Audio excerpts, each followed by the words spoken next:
Arahang Sama Sambuddhong Bhagava Buddhang Bhagawantang Abiwademi.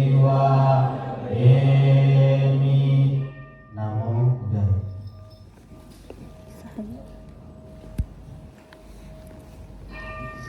Swagadong Bhagawatang Dhammo Dhammang Namasami. Namo Dhammang.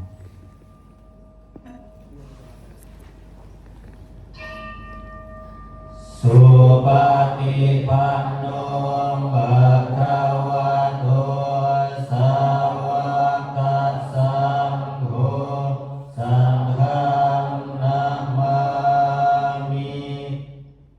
Namo Sanghang. Baik, silakan duduk bersila.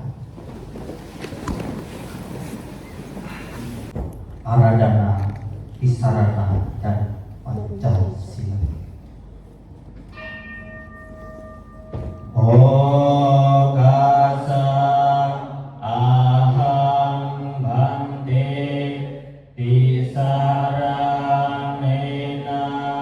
sanding Pancasila damang yajami anugahang katwang silang detami bante dutiyampi okasa ahang bante tisaranena sanding Pancasila damang yancami anugahang katwang silang detami bante tatiyampi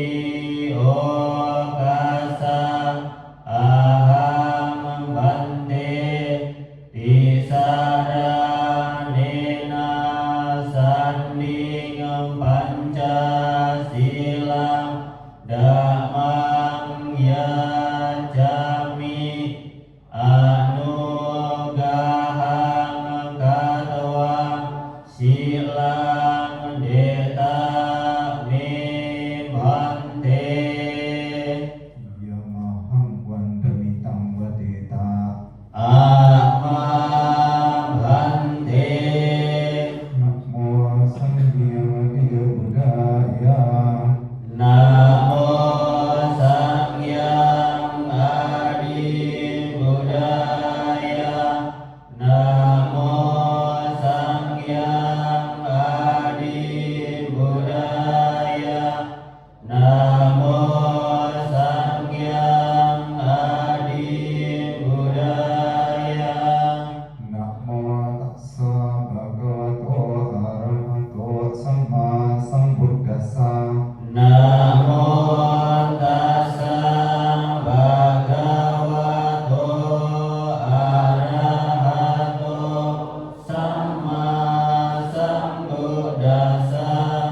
Namo tassa bhagavato arahato sama sambuddhassa.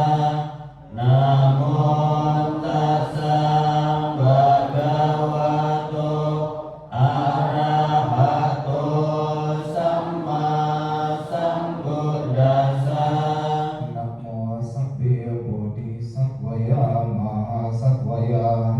Namo Sabbe Bodhisattvaya Mahasattvaya. Namo Sabbe Bodhisattvaya Mahasattvaya. Namo Sabbe Bodhisattvaya Mahasattvaya.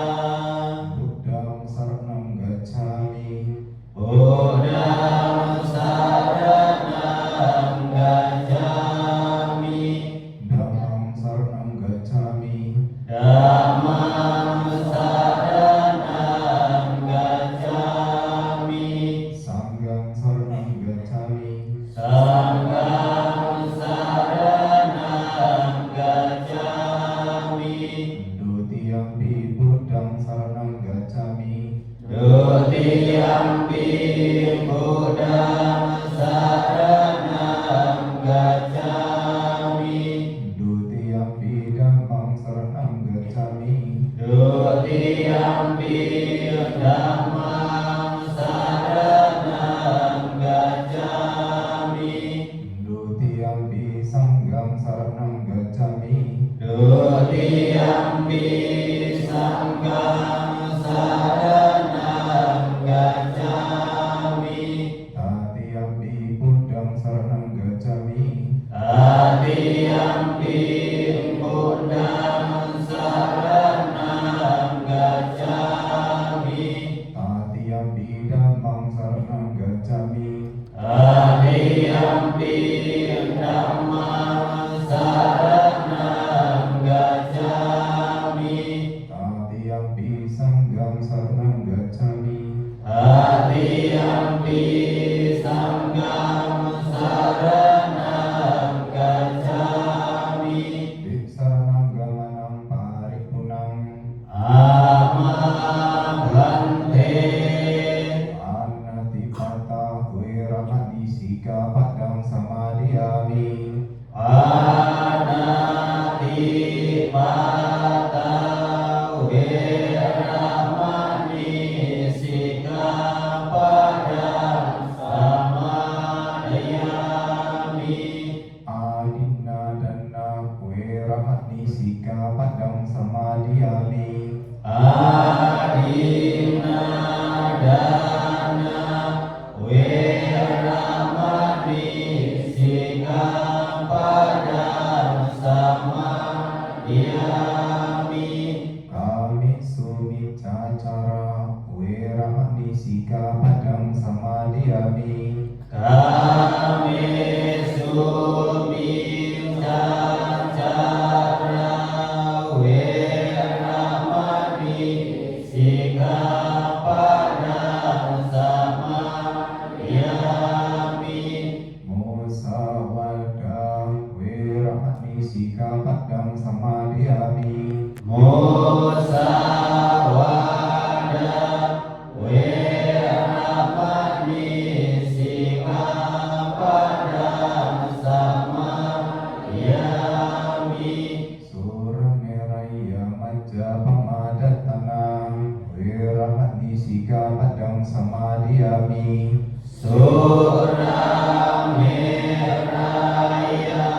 majapamadatana wiramani sikapadang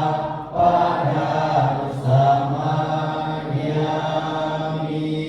Imani pancasika padani silena sugating yanti silena boga sampada silena nibuting yanti tasma silang viksodaye.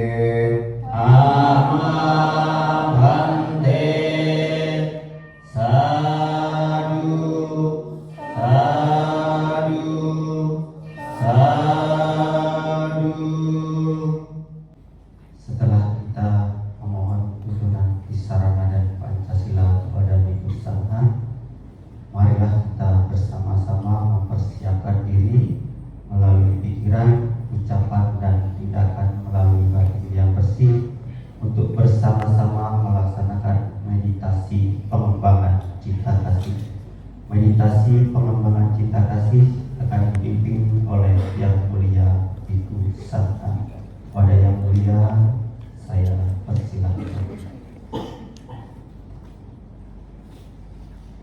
Para romo, adik-adik sedama, di saat Anda ingin mengembangkan cinta kasih, maka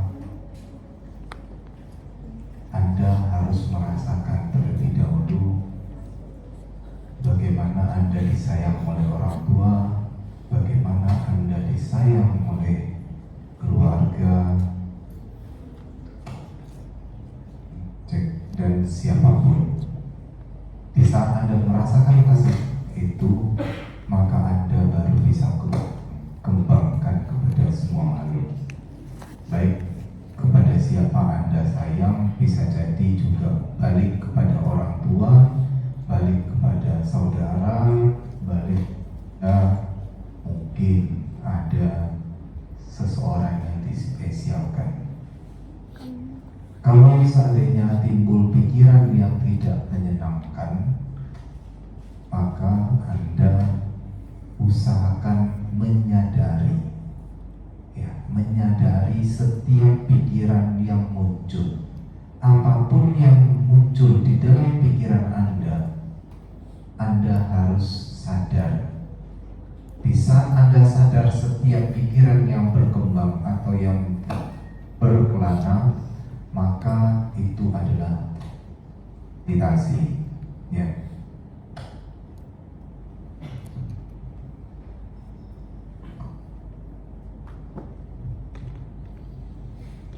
Sekali lagi, kalau pikiran Anda berkelana atau tidak konsen dengan satu objek cinta kasih, Anda harus sadari pikiran Anda. Jangan mengatakan bahwa pikiran saya tidak bisa tenang, pikiran saya tidak bisa fokus. Tapi kalau Anda menyadari setiap gerakan pikiran Anda, maka itu juga dikatakan meditasi. Ya. Oke, kita siapkan diri Anda, sadari di sekeliling Anda siapa yang duduk di depan Anda, di kiri kanan Anda, dan Anda sadari juga bahwa Anda berhadapan juga di depan Anda itu ada lubang Buddha. Kalau seandainya pikiran perasaan Anda muncul ketakutan, maka tidak perlu terlalu takut karena kita dalam kondisi yang ramai. Ya, apapun yang ada Anda sadari, baik pikiran perasaan Anda muncul. Oke, siapkan, rilekskan tubuh Anda, duduk dengan santai, usahakan punggung Anda tegak lurus. Setelah Anda menyadari, Anda mulai memejamkan mata. Ya, meditasi dimulai.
yang menimbulkan perasaan menyenangkan dan tidak menyenangkan.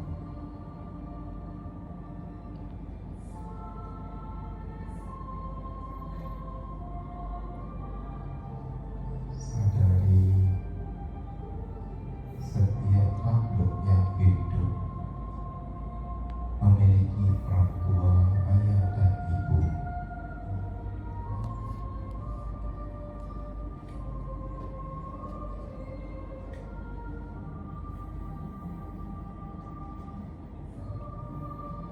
Kedua orang tua yang selalu mencintai anaknya.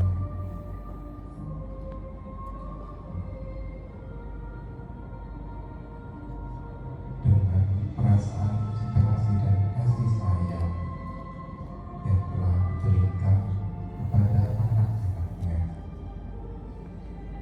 dengan cara dididik,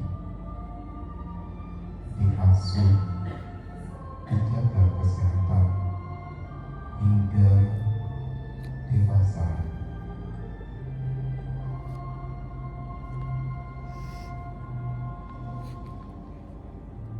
Apabila orang tua pernah melakukan kesalahan, hendaknya anak memaafkan mereka, kembalikan cinta kasih kepada mereka yang telah melahirkan Anda, yang telah merawat Anda, yang telah mendidik Anda tumbuh dewasa.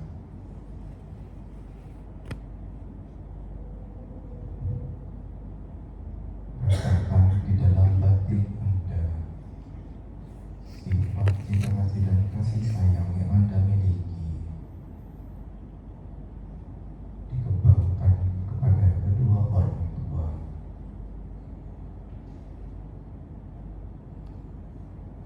Apabila orang tua telah tiada, kembangkan kepada mereka.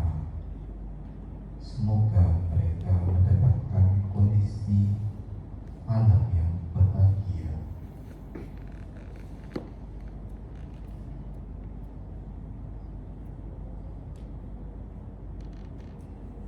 Sekecil apapun kebajikan yang telah dilakukan kedua orang tua, semoga segera berbuah. Semoga kedua orang tua menerima kebahagiaan pada kehidupan ini hingga kehidupan selanjutnya.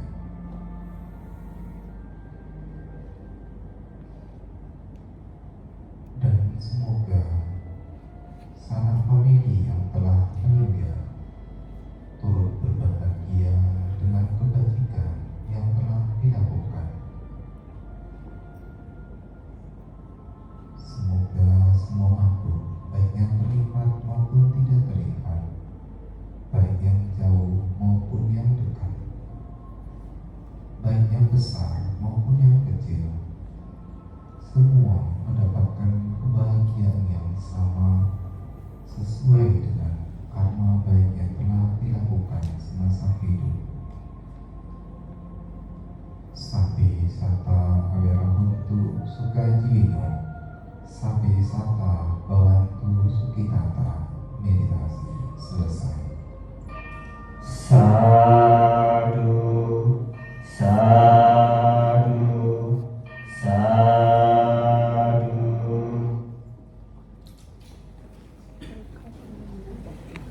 Sore hari ini diharap dapat juga menjawab bersama-sama melakukan suatu rangkaian doa yang sebenarnya sudah sangat sering kita dengar, yaitu berkaitan dengan karma. Khususnya yang saya mau soroti di sini adalah relevansi free will atau kehendak bebas dalam atau terhadap perbuatan karma.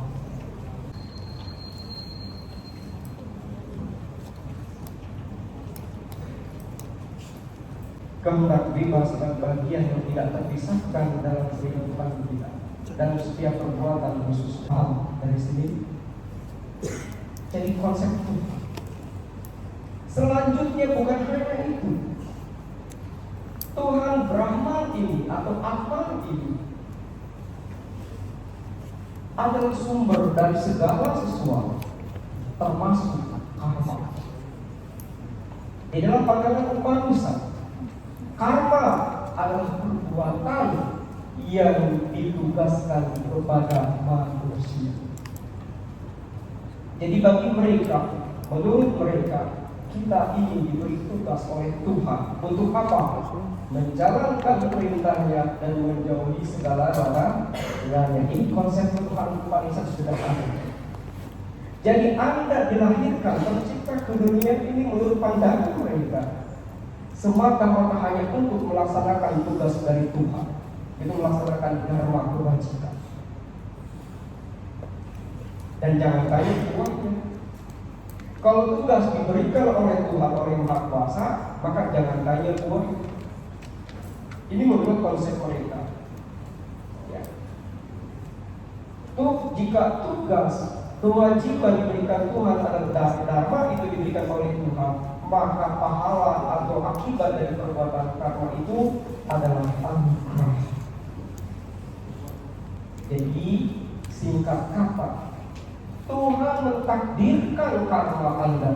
Tuhan mentakdirkan segala bentuk kehidupan dan sekaligus penderitaan Anda. Penderitaan Anda adalah anugerah dari Tuhan. Jadi dengan kata lain, sebaik-baiknya Anda, selama hidup Anda berbuat baik, tapi kalau Tuhan berkehendak lain, misalkan Anda susah, itu sudah kehendak Yang Maha Kuasa. Pernah dengar pernyataan seperti itu? Ini konsep Upanishad.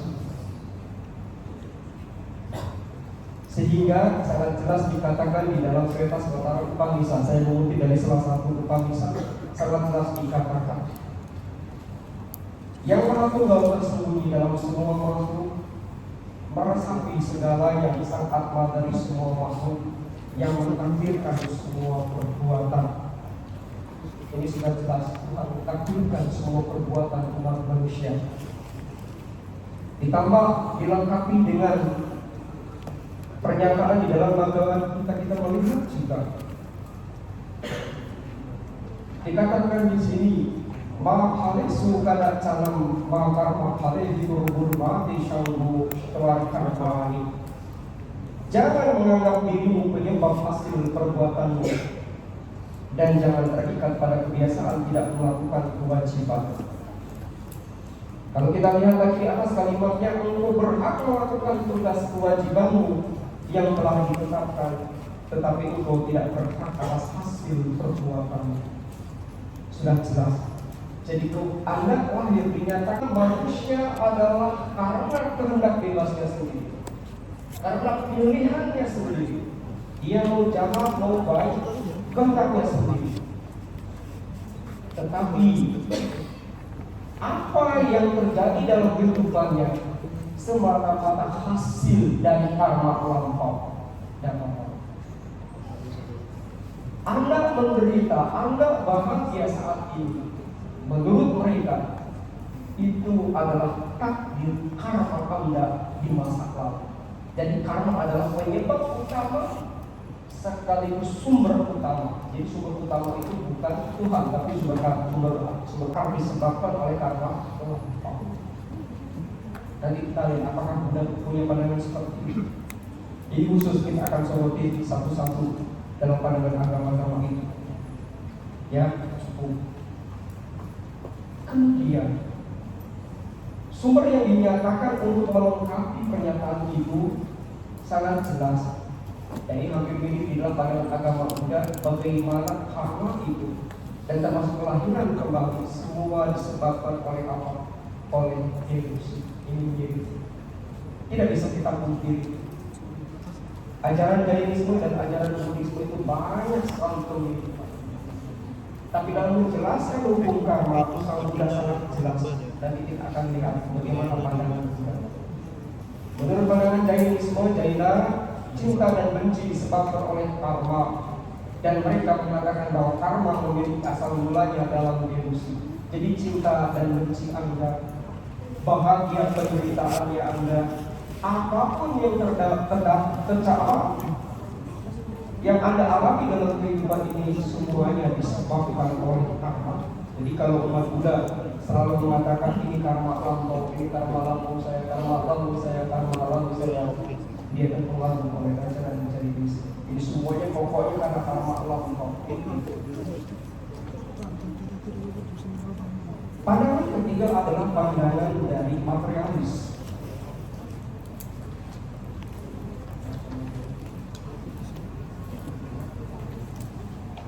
Dari materialis yang diwakili oleh Caraka atau Carwaka, Prahaspatya dan juga khususnya Carwaka dan Prahaspatya. Menurut pandangan mereka, segala sesuatu yang dilakukan oleh manusia bukan oleh kehendak Tuhan, bukan juga oleh kehendak dirinya sendiri, tetapi kebetulan semata. Jadi Anda membunuh orang, kebetulan. Anda mencuri, kebetulan.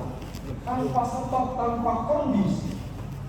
Pernah saya membaca berita, kalau tidak salah, beberapa tahun yang lalu, membaca berita itu, di sana dikatakan ada seorang yang membunuh, melakukan kriminalitas pembunuhan, ditangkap polisi. Konsep perkenalan juga ditanya, apa motif Anda membunuh? Itu sudah takdir Tuhan, dia mati di tangan saya. Ada yang seperti itu, dan pernyataan seperti itu. Menurut pandangan materialis, hidup ini hanya satu kali, tidak ada lagi kehidupan berikut. Sesungguhnya hidup ini adalah nirwana itu sendiri. Kalau Anda sudah mati, selesai urusan Anda. Jadi apa yang mereka lakukan selama hidup? Bersenang-senang dalam hidup ini. Segala perbuatan hanyalah kebetulan semata, termasuk buah penderitaan dan kebahagiaan itu adalah kebetulan semata. Ini materialis. Oke. Di sini dikuatkan oleh pandangan mereka di dalam Sarwa Darsana Sanggaha, itu dari kitab Sarwa Darsana Sanggaha dikatakan bahwa tidak ada surga, tidak pula pencapaian kebebasan. Tidak ada atma yang membara menuju dunia lain. Perbuatan dan ritus-ritus keagamaan yang berkaitan dengan warga kasta dan seterusnya tidak membuahkan suatu pahala apapun. Jadi bagi mereka perbuatan kebajikan apapun yang Anda lakukan tidak akan ada pengaruh dia setelah kematian. Jadi karma itu bagi mereka sesuatu yang omong kosong. Menolak entitas Tuhan, menolak sesuatu peran dari Tuhan, dan menolak kebebasan pribadi. Ini semua semata-mata hanya kebetulan semata. Kemudian dikuatkan juga di dalam salah satu sutra di dalam Jaina. Tiada kebajikan, tiada pula kemuliaan, tiada dunia lain pada saat hancurnya tubuh sang jiwa menuju kelenyapan. Ini jelas. Apa yang dianggap oleh para materialis, hidup ini adalah surga. Hidup ini adalah nirwana itu sendiri. Jadi jangan sia-siakan menurut pandangan mereka. Jangan sia-siakan hidup Anda hanya untuk beribadah, tetapi justru bersenang-senang. Karena hidup hanya satu kali, dan perbuatan itu tidak ada buah akibat. Sekira sudah cukup. Lalu bagaimana pandangan Buddha terhadap karma? Yang pertama adalah Sang Buddha menolak kedua pandangan. Anti anupagama Majina tatadhatul hamam tanpa berbelok ke arah salah satu dari dua ekstrim ini. Tathagata mengajarkan dhamma jangan pernah. Dipahami. Umat Buddha harus memahami ajaran Sang Buddha itu bukan setengahnya dari kekekalan mengenai Tuhan, setengahnya dari materialis. Tidak. Sang Buddha mengajarkan jalan tengah. Apa itu jalan tengah? Nah, jadi kadang-kadang lupa umat Buddha kalau tanya jalan tengah itu apa. Anda harus memahami jalan tengah yang diajarkan oleh Sang Buddha. dalam dua aspek. Aspek filsafat dan aspek praktek. Kalau Anda ditanya apa yang di jalan tengah? Oh, jalan tengah itu jalan mulia berunsur 8, itu jalan praktek. Yang kita tahu dalam bentuk sila, samadhi, hanya. Itu praktek yang harus dipraktekkan. Sedangkan secara aspek filsafat, jalan tengah itu adalah segala fenomena hukum sebab akibat, termasuk hukum karma. Seorang melakukan sesuatu ada sebab sebelumnya dan ada konsekuensi akibat setelah karma itu dilakukan. Ya, ini saya memberikan sumbernya. Beberapa contoh Anda bisa cari sendiri. Jadi jalan tengah itu aspek filsafat paticca samuppada dan aspek praktek Arya atau bukan maka jalan mulia berunsur 8.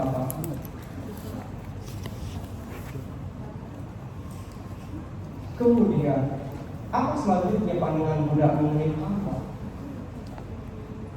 Karma bukanlah takdir.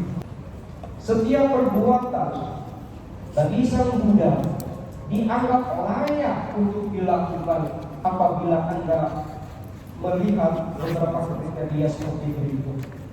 Anda harus menentukan kalau Anda berbuat sesuatu, apakah sesuai dengan hati nurani Anda? Apapun pekerjaan, perbuatan, tindakan, ucapan, atau pikiran Anda, apakah itu sesuai hati nurani Anda? Apakah itu tidak bertentangan dengan akal budi Anda?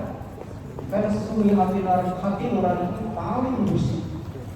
Kalau Buddha berkata, ketika Anda melakukan sesuatu di dalam Dhammapada saya kutip, ketika seseorang melakukan suatu perbuatan, tetapi hati nuraninya bertolak ukur dari perbuatan Anda, Sang Buddha mengajarkan Pancasila begitu. Anda tadi bersama-sama ucapkan. Kalau mau tambah lagi menjadi 8 sila, Anda tambah lagi menjadi 10 sila dasar sila. Kalau Anda jadi biku menjadi pratimo, 1 patimo, itu semua adalah pedoman kita untuk bertindak bagaimana bertindak dengan layak sesuai dengan agama. Ya, jadi bukan hanya pas puja bakti Anda ngomong sila, tapi hanya ngomong semata, tidak. Tapi Anda lakukan itu dalam kehidupan sehari-hari sebagai tolak ukur Anda berbuat baik. Anda tidak mencuri, Anda tidak berbuat asusila, Anda tidak menyakiti makhluk apalagi menghilangkan nyawa atau kehidupan makhluk. Anda tidak berdusta sekecil apapun dan Anda menghindari minuman keras. Itulah yang diajarkan Sang Buddha sesuai dengan agama. Kemudian, jika Anda berbuat sesuatu, berpikirlah, apakah perbuatan yang saya lakukan bisa mengikis keserakahan saya, mengikis kebencian saya, dan mengikis kebodohan batin saya? Ini yang harus dilakukan. Sebagai contoh, sering kali di Samadera bertemu dengan umat yang sering berdagang lebih hal. Dia rajin berdagang memberi bantuan kepada pihak, kepada para bangke, kepada untuk membangun wihara dan sebagainya. Kemudian sebersih pikiran halus didorong oleh pikiran itu muncul keluar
Siddhya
Marilah kita bersama-sama membacakan pelimpahan jasa.